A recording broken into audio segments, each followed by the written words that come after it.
उसके हवाले पीटीआई रहनुमा लतीफ खोसा रावलपिंडी में मीडिया से गुफ्तगू कर रहे हैं।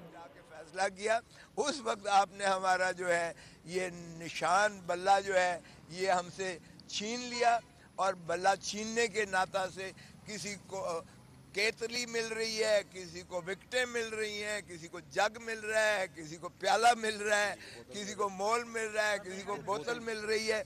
तो ये मजाक उड़ाया गया है, ये आपने शिराजा बखेर के रख दिया है। पाकिस्तान तहरीक इंसाफ के उम्मीदवारों को एक कन्फ्यूजन में क्रिएट कर दी गई है और हमें पार्लियामान से बाहर कर दिया है। तो हमें क्या इंसाफ की तवक्को मिल सकती है आपसे?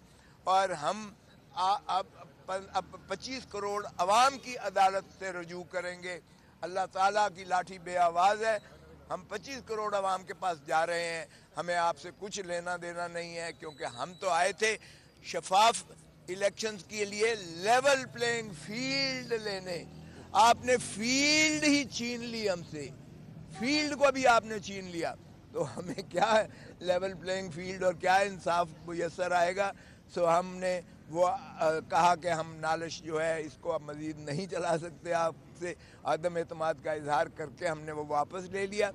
अब हम 25 करोड़ अवाम के पास जाएंगे और अवाम का गम व गुस्सा और ज़्यादा इससे बढ़ गया है, और हमारे जो फहरिस्त जाएगी कैंडिडेट्स की, जिस पर इमरान खान का मोहर लगेगी, वही जीतेगा। और आप देखेंगे कि 2/3 से ज़्यादा हमारे ही कामयाब होंगे, MNAs और MPAs इंशाअल्लाह।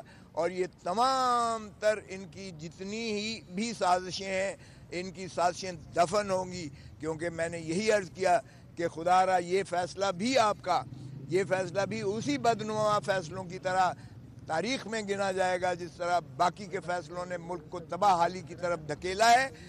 आपकी जमहूरियत को भी नस्लें जो है इस पे नुकसान पहुँचेगा, वो उसका खमियाजा हमारी नस्लें भुगतेंगी। सो इसलिए हमने बांगे दोहल सुप्रीम कोर्ट में भी कह दिया कि अदालत ये जो है। पीटीआई रहनुमा लतीफ खोसा इस वक्त मीडिया से गुफ्तगू कर रहे हैं। उन्होंने बल्ले के हवाले से जो फैसला आया सुप्रीम कोर्ट का, उस हवाले से वो बात कर रहे हैं।